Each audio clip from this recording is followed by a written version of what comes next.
On today's ChurchTechCast.com Q&A show, computer specs, ProPresenter and a Tricaster, and Vegas or Premiere.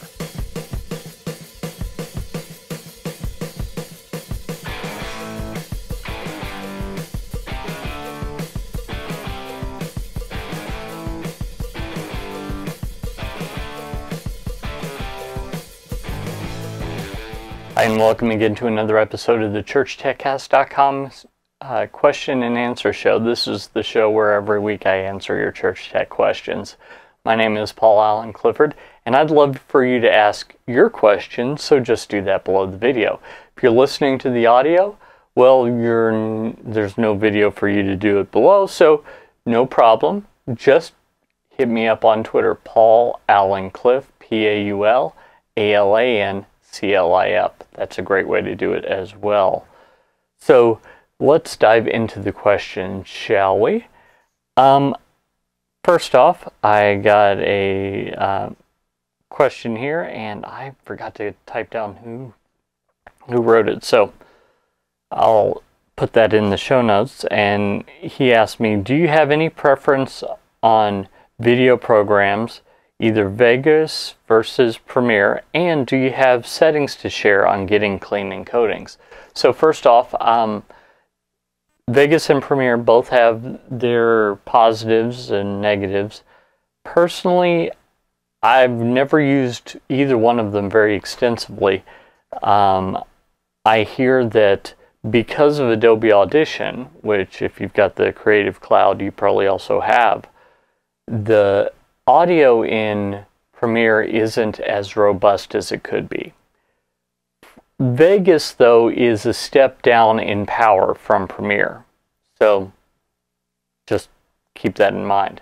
Now, as far as settings, what I found out is he's in ProPresenter 5, hoping to upgrade to ProPresenter 6. So first off, you want to export as an H.264 in QuickTime format, QuickTime wrapper.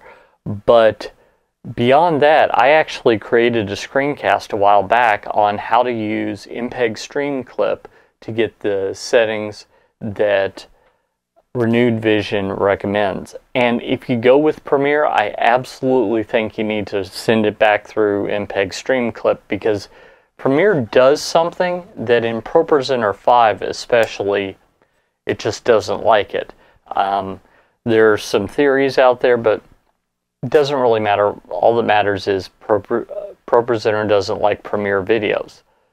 You export the same video with the same media, same settings, everything from Final Cut, and it works great. So there's some sort of encoding issue with Premiere and Final Cut Pro that they just don't like each other. So that's something for you to keep in mind. Now, Josh Copen sent me a direct message, and he asked me to send him the specs for the computer that could do some video editing that he was looking at doing and run ProPresenter. And we were talking, and basically he wants a Mac, which I applaud because I'm a big Mac guy. Nothing wrong with PCs. ProPresenter is, at least they're good on the PC. They're awesome on the Mac. So that's the opinion I get. Don't work for Renewed Vision. I've talked to some of those guys and gals over there through the years, and they're good people. I think it's just, you know, they've been writing ProPresenter on a Mac since it began, and ProPresenter has some distinct advantages on the Mac. First off, on the Mac there's core video, there's core audio, there's all kinds of stuff that's designed for the programmer to do high-end stuff easier. There's audio buffering issues rather, that you just don't see on a Mac, because when they were writing OS X, which they've done fairly recently, you know, in the last 10 or 12 years they wrote OS X, they had musicians there that are like, well, I want to use this, so they tweaked it. And that comes from a podcast I heard from someone that was working at Apple in the QuickTime division at the time. So all that to say, I applaud your choice on Mac. It also makes it very easy because any modern Mac can do what you want it to do. Now, you want to get good specs. As I'm looking for a computer right now, I'm looking for an i7. An i5 would work perfectly fine. And you want to get probably 16 gigs of RAM. You probably do not want to get the integrated graphics. You want to get the, I think they're the Iris graphics that are better for ProPresenter, just because the layers of video and doing that all live and all that craziness. So that's what I want to suggest to you there. Finally, Kathy Brown sent me a voicemail, and I'm just going to play a snippet for you right now. Regarding ProPresenter and the Tricaster 460. We recently purchased a Tricaster 460, as well as we purchased an iMac computer and ProPresenter.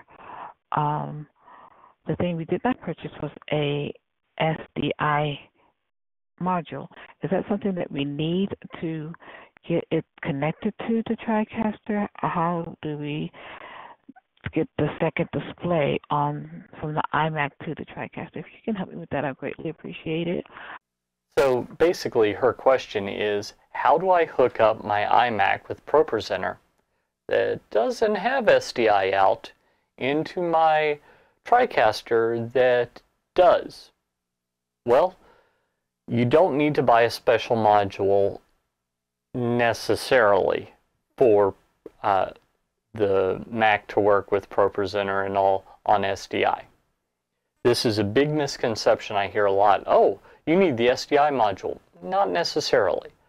If you just want to take HDMI out, run that through a converter, which you can pick up those converters on Amazon, Monoprice, a lot of different places have them. A converter that goes either HDMI to SDI or DisplayPort to SDI.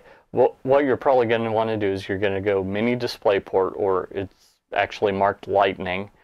It's the same adapter to HDMI or DVI, one of those two, and then convert that to HDSDI.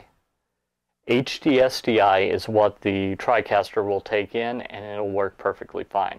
Now, I don't know if you're going to get one of the key features that ProPresenter offers if you had the right hardware. Like, there is an SDI output card that you can get, and by extension, you'll need to get the SDI module if you do that.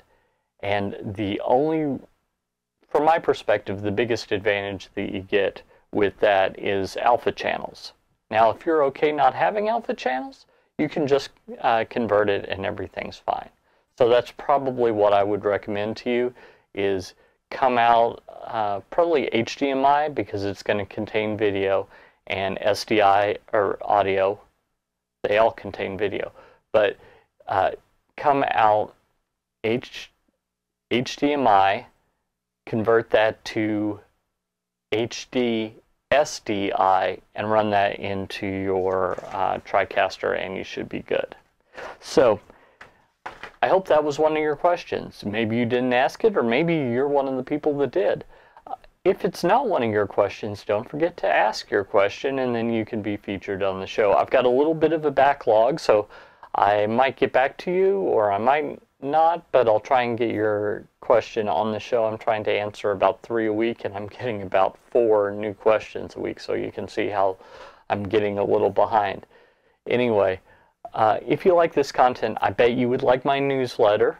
In fact, I sent out a newsletter earlier this week, and I had a great response back from it, a lot more than I thought I was going to get. So I think that you'll really find it entertaining, and you'll find just some great news there, both some tips and tricks and some news about what's going on at trinitydigitalmedia.com. If you like that, you'll also like my store, trinitydigitalmedia.com/store. That's Trinity, like God in 3 persons, Trinity, digital, like ones and zeros, media, like what this is, media.com/store. And there you can find some resources that I created for you. Why did I create them for you? Because I want you to get better, and I want you to save time. And quite frankly, I don't want to be the only one that knows something. Not that I know everything, because I don't even approach knowing everything. But if I know something that other people don't know, I want to share that.